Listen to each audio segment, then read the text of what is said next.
Assalamualaikum dan selamat pagi kepada doktor. Pada hari ini, saya Nur Fazira binti Arif dan rakan-rakan saya akan membentangkan tentang transformasi yang dilakukan di era kerajaan Madani di bawah pimpinan Datuk Seri Anwar Ibrahim. Pertama sekali, Datuk Seri Anwar Ibrahim merupakan Perdana Menteri yang ke-10 dan juga merupakan Menteri Kewangan dari tahun 2022. Beliau telah lahir pada 10 Ogos 1947 di Cerok Tok Kun Penang dan pada tahun 2008 hingga 2016, beliau merupakan ahli politik dan Ketua Pembangkang ke-12 dan ke-16. Beliau telah memperkenalkan Malaysia Madani untuk membentuk masyarakat dengan menyemaikan nilai-nilai murni kekeluargaan. Tambahan pula, Kerajaan Madani mempunyai misi dan visi. Misi tersebut adalah untuk mengubah Malaysia menjadi negara yang lebih makmur dan maju berteraskan 6 nilai Madani. Manakala visi adalah untuk membangunkan tanah air yang lebih mampan. Selain itu juga, Kerajaan Madani mengajukan program-program untuk memahami, melihat dan menilai dasar serta inisiatif baru yang dilaksanakan. Perkara ini juga dapat memberi insentif kepada negara dan juga hidup rakyat. Pada bahagian ekonomi pula, Datuk Seri Anwar dalam mewujudkan tata kelola dan pentadbiran yang efektif melalui 6 nilai, iaitu kemampanan, kesejahteraan, daya cipta, hormat, keyakinan dan juga ihsan. Kerajaan Perpaduan juga mengambil langkah awal, iaitu penolakan gaji Perdana Menteri dan pemotongan gaji 20% bagi Jabatan Menteri. Datuk Seri Anwar juga melaksanakan rancangan Malaysia yang ke-12 dan inisiatif seperti Payung Ramah dan juga inisiatif pendapatan rakyat juga dilakukan untuk miskin dan miskin tegar.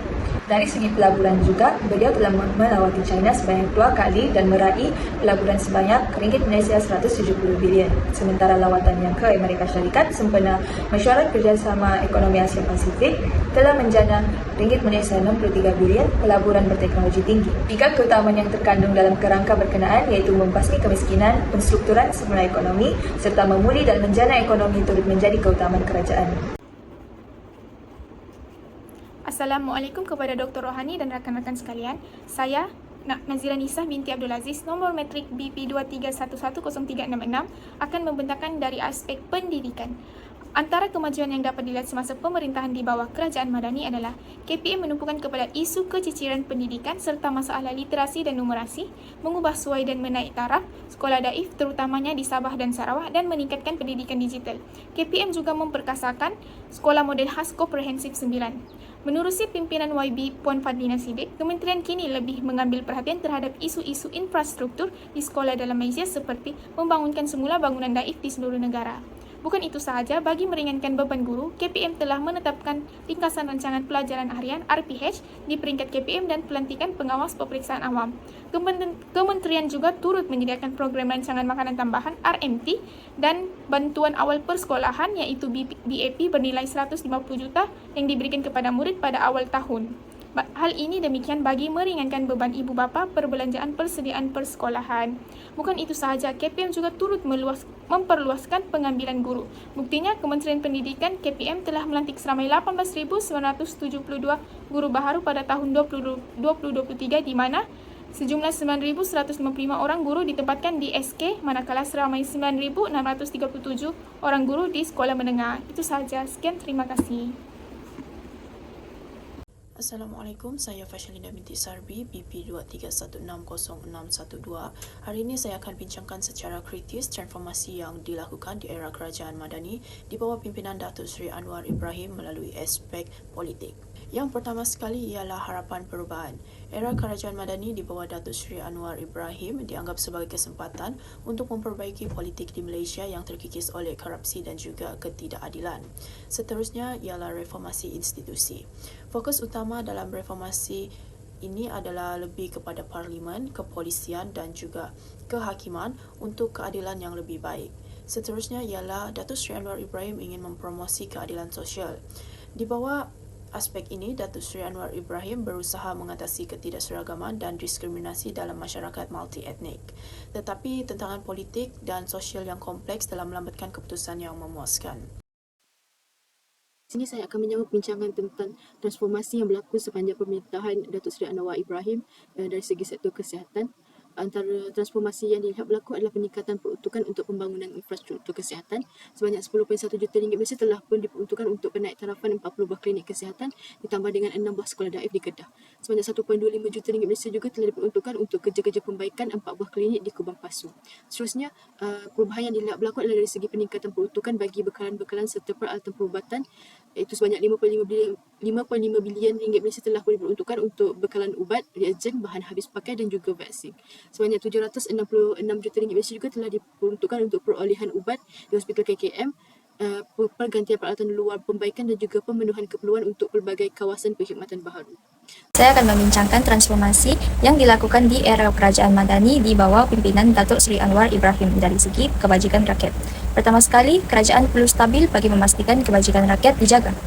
Datuk Seri Anwar Ibrahim pernah mengatakan bahawa kestabilan politik yang stabil perlu disokong sepenuhnya oleh rakyat agar pelaburan dapat dilakukan dengan lebih efektif dan kebajikan rakyat dapat dijaga. Seterusnya, fokus pada isu asas kebajikan rakyat. Datuk Seri Anwar Ibrahim juga menekankan kepentingan mempercepatkan pelaksanaan dasar-dasar dan projek pembangunan yang melibatkan perkara asas rakyat. Selain itu, Datuk Seri Anwar Ibrahim juga tidak peduli dengan rancangan Dubai dan hanya fokus kepada kebajikan rakyat. Beliau menekankan bahawa rancangan langkah Dubai tidak memberikan kesan kepada gerak kerja kerajaan untuk memastikan kebajikan rakyat. Beliau menekankan bahawa fokus kerajaan adalah pada kebajikan rakyat. Akhir sekali, membanteras masalah kemiskinan di Malaysia. Datuk Seri Anwar Ibrahim mengadakan perjumpaan dengan pegawai daerah untuk membincangkan isu kemiskinan di luar bandar. Selain itu, Datuk Seri Anwar Ibrahim juga mengkritik kerajaan atas kegagalan projek perumahan rakyat PPR dalam menangani isu kemiskinan. Beliau menekankan bahawa kegagalan tersebut disebabkan oleh korupsi dan tidak adanya perhatian terhadap kualiti kerja pembinaan. Assalamualaikum dan salam sejahtera. Saya Nur Fadina Harun, PC 231-602-38. Saya akan membincangkan era Kerajaan Madani di bawah Datuk Seri Anwar Ibrahim dengan fokus kepada hubungan luar negara. Pendekatan proaktif dalam diplomasi. Datuk Seri Anwar Ibrahim telah mengambil pendekatan diplomasi proaktif berinteraktif dengan negara jiran seperti Thailand dan Singapura untuk mengukuhkan hubungan ekonomi dan kestabilan di serantau. Malaysia juga aktif dalam forum seperti PBB dan ASEAN. Diplomasi ekonomi. Beliau juga berjaya menandatangani perjanjian perdagangan dengan China dan Jepun serta menarik pelaburan langsung asing melalui FTA, meningkatkan pertumbuhan ekonomi Malaysia. Kesimpulan daripada perbincangan ini adalah dari aspek ekonomi, reformasi menguatkan daya saing global, menarik pelaburan asing, meningkatkan taraf hidup dan mengurangkan kemiskinan serta pengangguran. Seterusnya, dari aspek pendidikan, kurikulum diperbaharui dan akses pendidikan berkualiti menghasilkan generasi yang lebih bijak, berketerampilan dan disokong pelaburan dalam teknologi pendidikan. Bagi aspek politik pula, reformasi undang-undang dan inisiatif anti rasuah meningkatkan penyertaan rakyat dan kepercayaan publik kepada institusi pemerintahan. Seterusnya, kesihatan.